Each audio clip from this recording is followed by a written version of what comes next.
ఒరే బావా ఏ బావా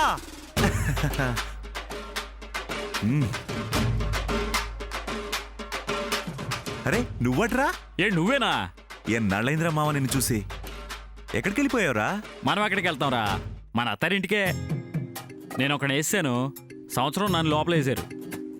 బాగా రెస్ట్ తీసుకుని ఈ మధ్య వచ్చాను. చూస్తుంటే నువ్వు కూడా బాగా డెవలప్ అయినట్టున్నావు.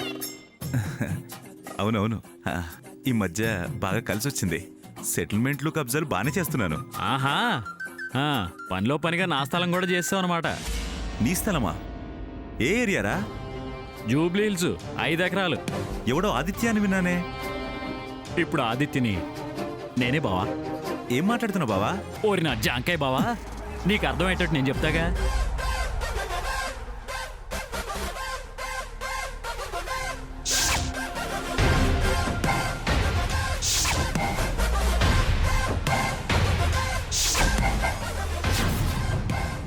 ఆదిత్య వర్మ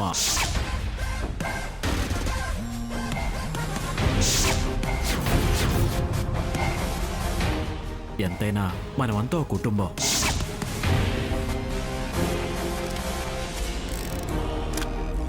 అదిరా బావ సంగతి.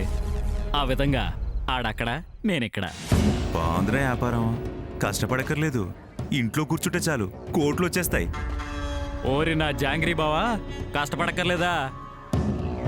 ఒక్కో సీన్కి పడిపోతుంది. ఒక్కళ్ళే ఉండటం అంత ఈజీ అనుకోకురోయ్.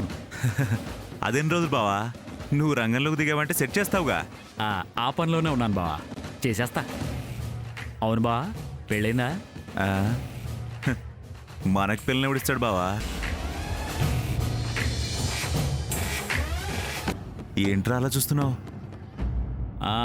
నా చెల్లెలు నీకు ఇస్తాను, చేసుకోరా. ఏంట్రా ఏం చెప్తున్నావురా? అబద్ధం కాదురా, నిజమే చెప్తున్నాను. సర్లే, నీకు ఇష్టం లేకపోతే వద్దులే. అది కాదు బావా, నా గురించి తెలిసి. రేయ్, నువ్వు నా జాన్ జిగిరివిరా. నీ ఇలాంటోడు భర్తగా రావడం దాని అదృష్టం రా. మరి ఎప్పుడు రమ్మంటావు? రేపొచ్చే. సరే బావా. ఇదిగో బా, నా పెళ్ళంగాని పెళ్ళంతో కొంచెం జాగ్రత్తగా ఉండాలి. మిగతా వాళ్ళంతా గొర్రెలే. ఇదిగో బా, వాళ్ళ దగ్గర నీ పూర్తి పేరు చెప్పు. ఉత్త నాయుడంటే ఇప్పుడు నేను నీ దగ్గరికి వచ్చాను కదా, దాని నీకు డౌట్ అవుతుంది. వ్యాపారం కూడా రేపు నీ దిది కదా రోయ్. మరి చిట్ ఫండ్ ప్రైవేట్ లిమిటెడ్. నువ్వు అక్కడ జెంటిల్మెన్ అనమాట. అంటే అంటే ప్యాటర్న్ మార్చమ్మా. అది నీ సంగతి ఇద్దే, మిగతాది నేను చూసుకుంటాను. జాంకాయకి అప్పుడే పెళ్లి కళ వచ్చింది. సరే బా, రేపు కలుద్దాం. వస్తా మరి. అమ్మా, అలాంటి వాళ్ళది నిజమైన ప్రేమ కాదు, అది వ్యామోహం. ఎగ్జాక్ట్లీ చిన్నత్త, నిజంగా ప్రేమించుకున్న వాళ్ళు అలా చేయరు. ఎంత మనసు విరిగిపోతే కన్న కూతుర్ని పట్టుకొని మా దృష్టిలో చచ్చిపోయా ఉంటుందా తల్లి? అది సరే అమ్మా, తన కూతురుతో తన మాట అనేటప్పుడు ఆమె మాటల్లో వ్యథ, కళ్ళల్లో బాధ గమనించావమ్మా? పెద్దబాబుకు బర్త్డే విషెస్ చెప్పు కూడా వెళ్ళాం కదా. ఊరికే ఎలా కాలిపోతుంది? మంట పెడితేనో పడితేనో తగలబడుతుంది.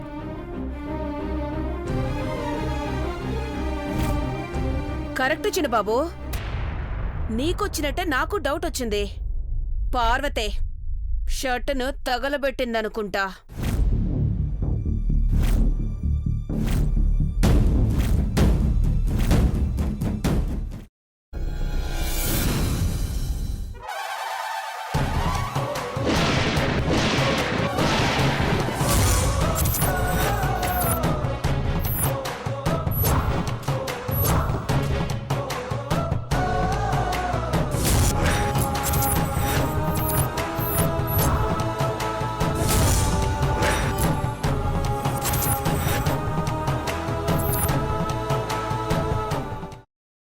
తర్వాత పొట్టు తీసేసి చాప్ చేసి పక్కన పెట్టుకోవాలి.